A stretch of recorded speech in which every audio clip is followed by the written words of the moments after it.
Ladies and gentlemen, welcome to J Muddy ATV and Outdoors. This has been the video you've been waiting for.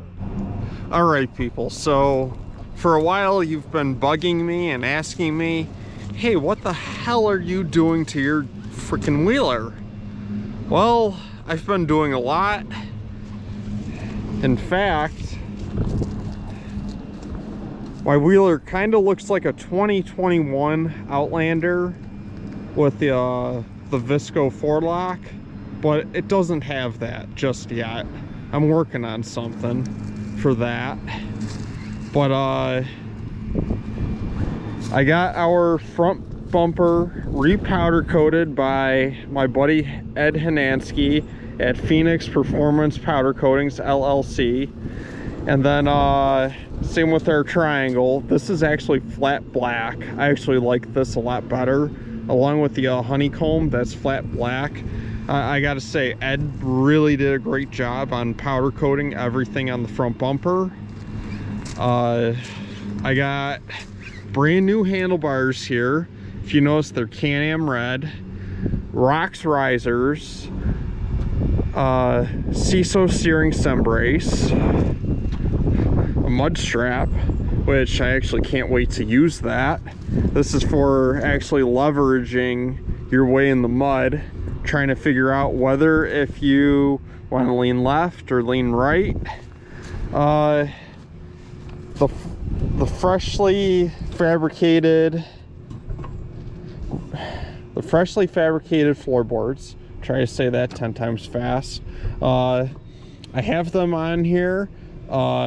They're still a work in progress. This weekend I'm actually just testing them out, seeing how I like them, in order for me to make a decision whether if I'm going to make another set or am I just going to keep this set. And then our new wheels and tires, I also had my buddy Ed repowder coat my rings, because I actually bought these rims used, and I don't know if you can see it here and there, but we actually have a few nicks and stuff like that. So, you know, not bad for a used set, but you know, I really like the job that Ed did on repowder coating my beadlock rings. He also repowder coated the hubs for me, and I wanted the hubs to actually match the beadlock ring. I am on new System 3 XM310 tires. I went with these because they're actually 1 to 2 pounds lighter than stock. I went with 29 by 9.5 R14 tires. Well, that's the size that I got, and they are directional, so that's actually really awesome. And also too, I want to mention why I went with the Can Am OEM beadlocks. Well, with the Can Am OEM beadlocks, you can actually service these rims in particular.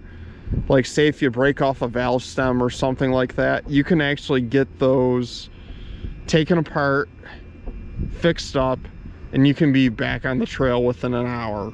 So that's why I went with the OEM Can Am beadlocks.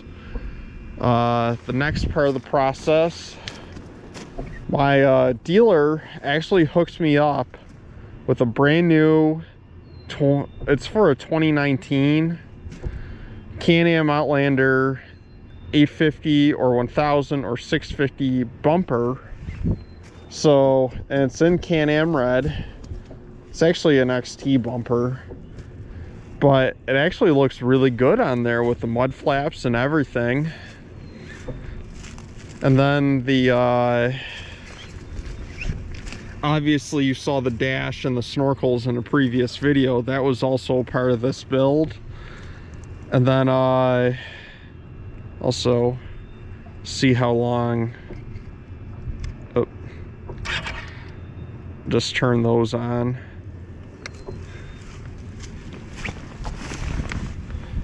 We have the brand new rock lights. I know it kind of looks pink in the video or in person, but those actually give it a nice little touch at night. And these wires right now I just put down here for now.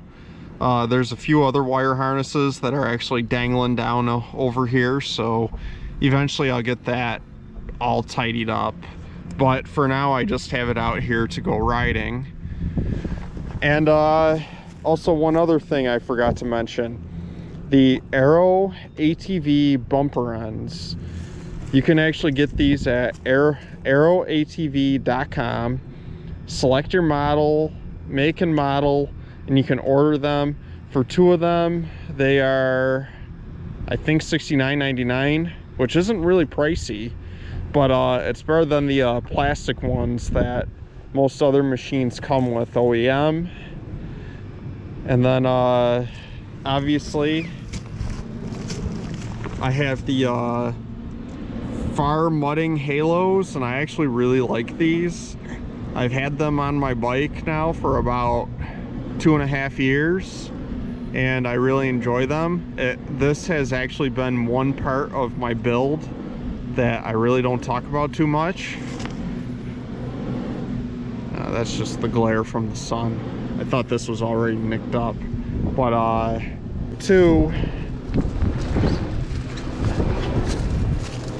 I got a wire sticking out that I eventually got to fix again. A lot of wiring had to be fixed up and crammed into the spot, but also I got an ECU reflash from B&R Motorsports. I highly recommend them, or Greg Laughlin from Mr. RPM Performance. Those are the 2 I highly recommend when it comes to reflashes. I know there's other certain reflashes out there, but you got to remember something. When guys actually spend most of their life working on these machines, you got to go with who's actually been working with these machines the longest. And it's why I picked B&R Motorsports to do my flash. They have a record of winning, I think it's the GNCC circuit, if I remember right. But they do have a title winning that. And also I want to mention that in here I have a clutch from Motorsports Addicts up in Alberta, Canada.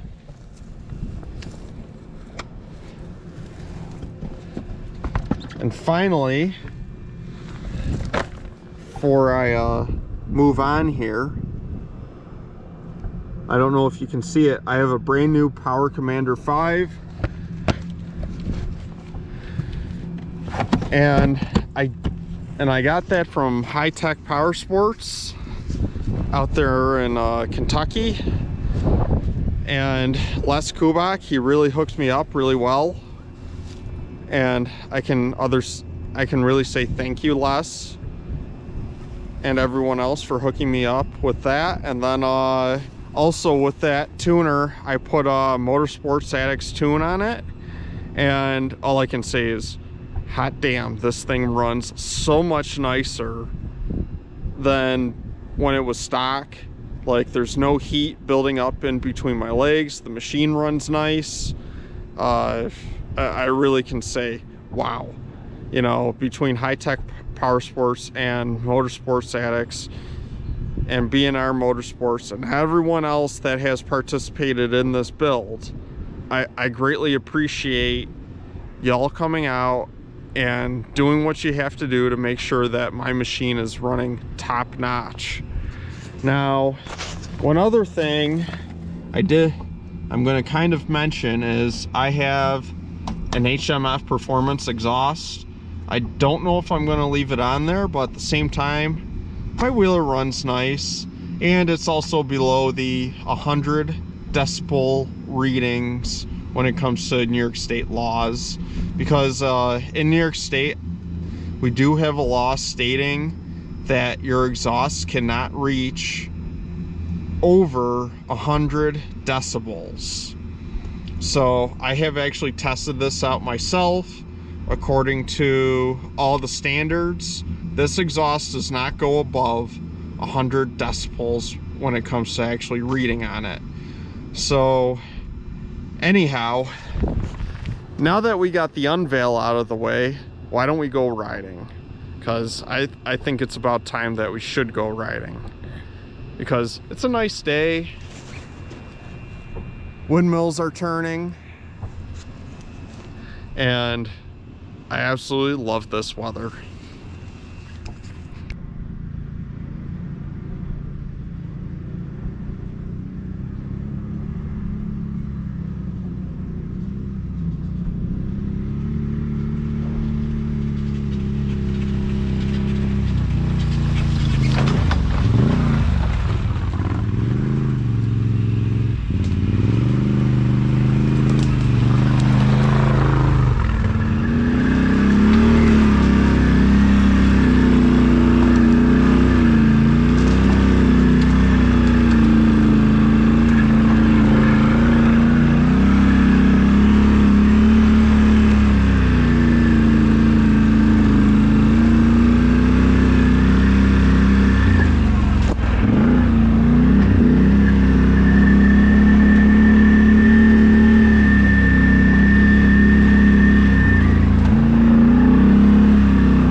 Up on here is a Widowmaker, split in 5 different ways, and we're going to take care of that in this video.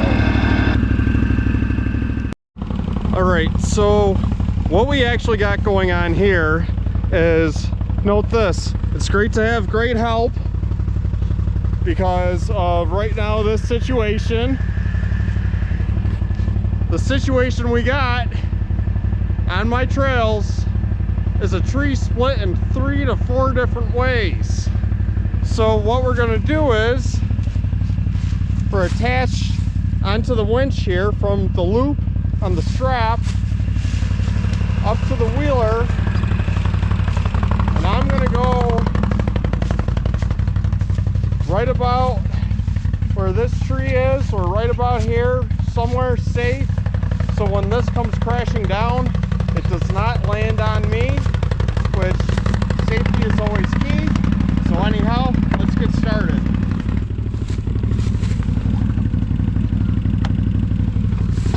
So what's actually going on here is that I'm having trouble with the winch, and what ends up happening is the winch actually gets, I don't know if there's a weight limit or whatever. Not only does it have trouble engaging, but it's also having trouble pulling down the tree, which is very unfortunate.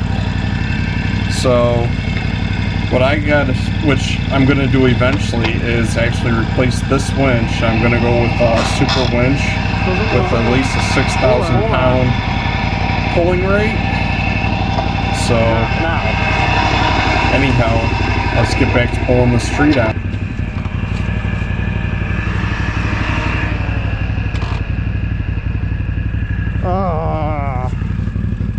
There's something going on with the winch.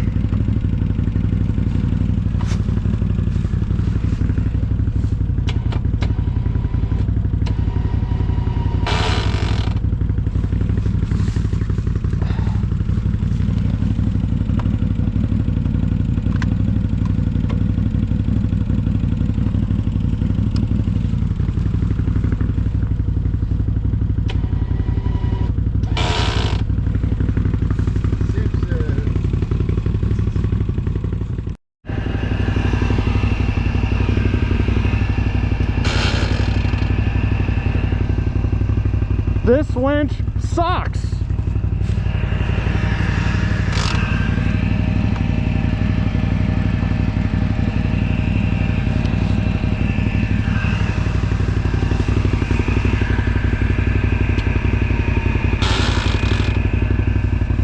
It's engaged. Sounds like you got a gear.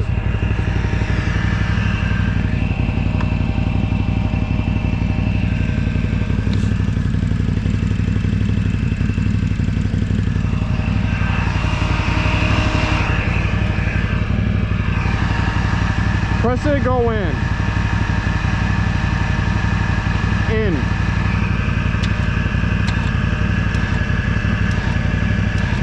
All right. What? Stop. This winch is done.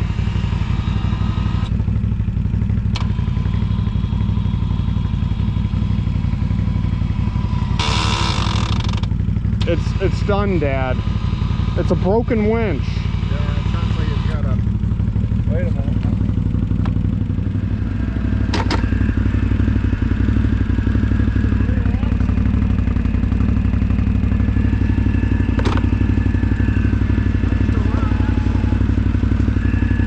No.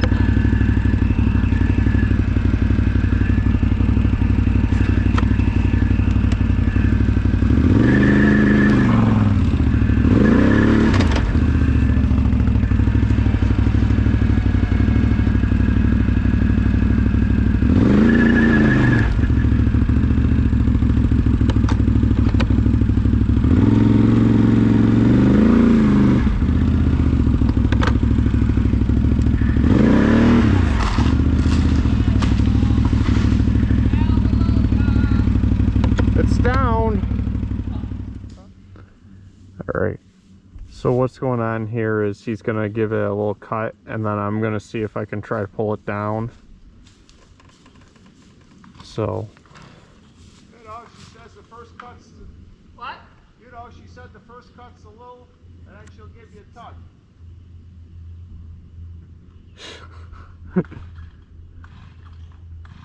What the? Watch.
Yeah. Ugh.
anyhow, we got a tree to cut up. Hope you enjoyed watching us pull all these trees down. And anyhow, we'll continue riding after this. We're just doing a little trail maintenance. We're out in our woods. We had to do some trail maintenance here. I don't know if you saw earlier in the video, but we had a big, massive tree that was in front of us that was split 3 to 4 different ways. It's actually very hazardous, especially if you're walking through during deer season, trying to scour for deer, or even just going to your tree stand. So we took care of that, and that's why I kind of showed partway through the video myself, my father, and my cousin. We were taking care of the tree. In fact, that's most of the tree cut up there. We still have more pieces on the ground that I gotta come back for.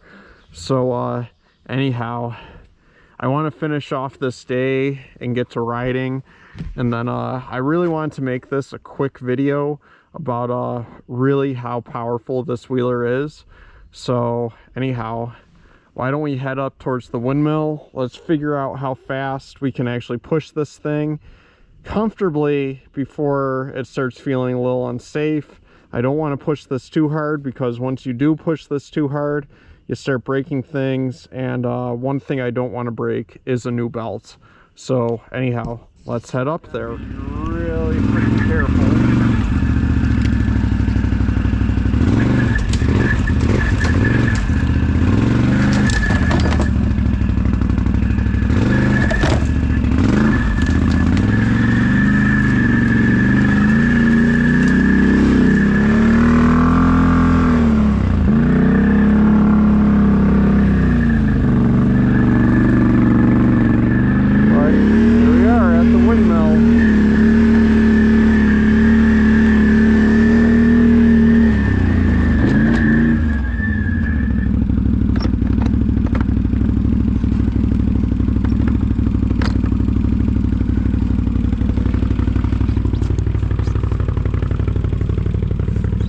Making sure we don't have anything caught up in here.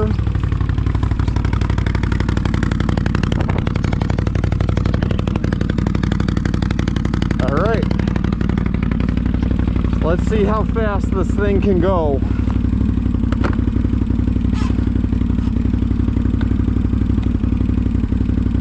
Click in 4-wheel drive. Starting now.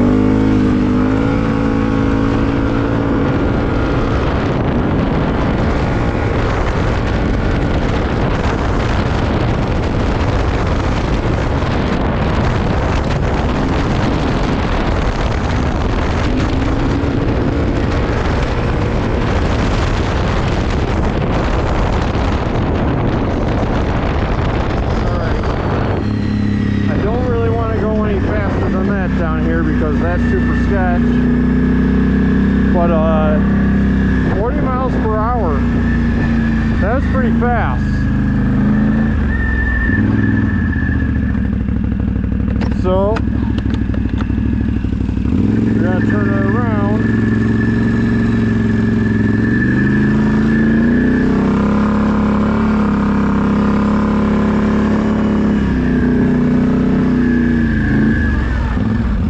Start again. All right, 3, 2, 1, go.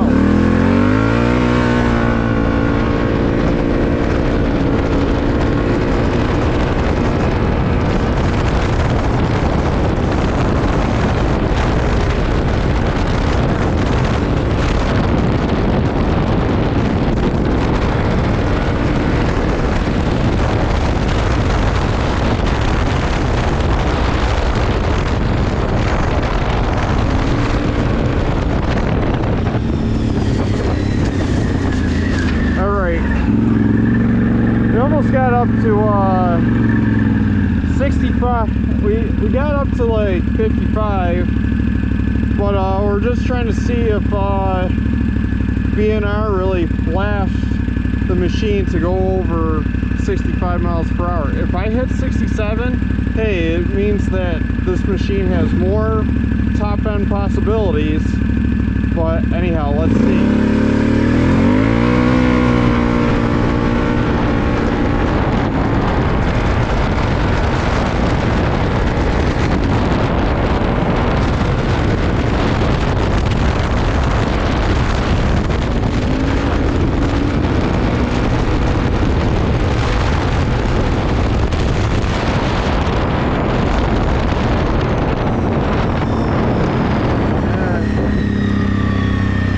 I said, I would really like to push it, but I'm only doing this in the legal space that I have.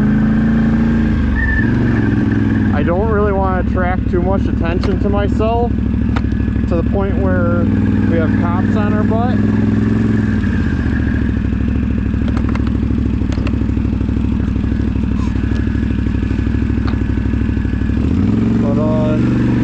Anyhow, let's go back.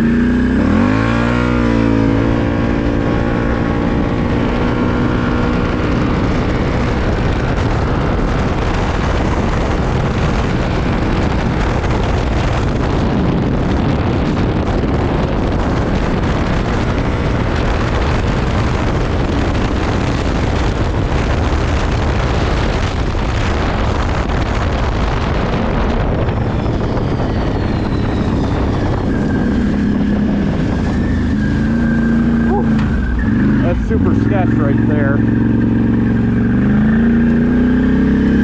but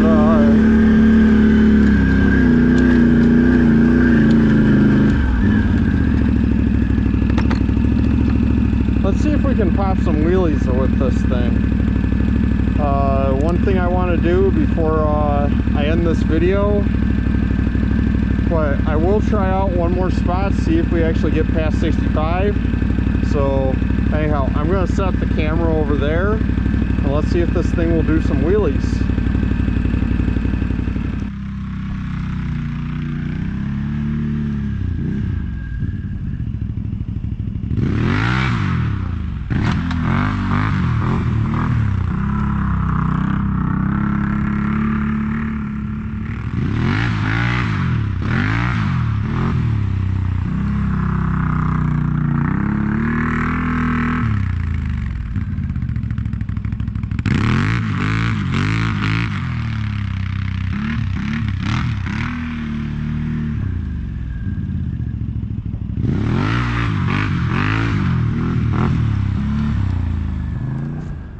Alright, so for now, this concludes this chapter of J Muddy ATV and Outdoors.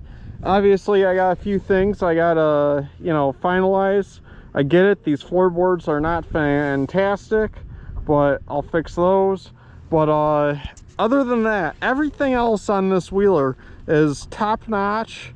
Like what I said, I'm gonna give a shout out to my buddy Ed at Phoenix Performance Powder Coatings LLC, and then a shout out to Brad Fletcher at Motorsports Addicts, Les Kubak at High Tech Power Sports, and on top of that too, my Can Am dealership, Ken Sales and Service. They really treat me well when it comes to this wheeler, and and anyone else that I forget, I highly thank you for giving me one of my favorite machines now of all time. This thing is fast, it rides nicely, and hopefully some of you at 2021.5 with the Visco 4-lock, hey, I'll see you on the trails along with anyone else. Hey, if you see this thing on the trails, please stop on by and say hi, and please like and subscribe if you like anything that you see from this build. I'm also going to get a lot of crap for this too. I do love Hondas. I do have a Honda 3-wheeler. In fact, you might have saw the 3-wheeler in the video. But yeah, like what I said, I'm really proud of this build and what I've done to it. And wow, it really made such a big difference. One thing I can't wait to do eventually is to get this wheeler on the dyno. And once this thing is on the dyno, I really can't wait to see how much horsepower this thing is actually making. But anyhow, thank you everyone that helped me build this machine and make it what it is. And stay tuned for the next video. And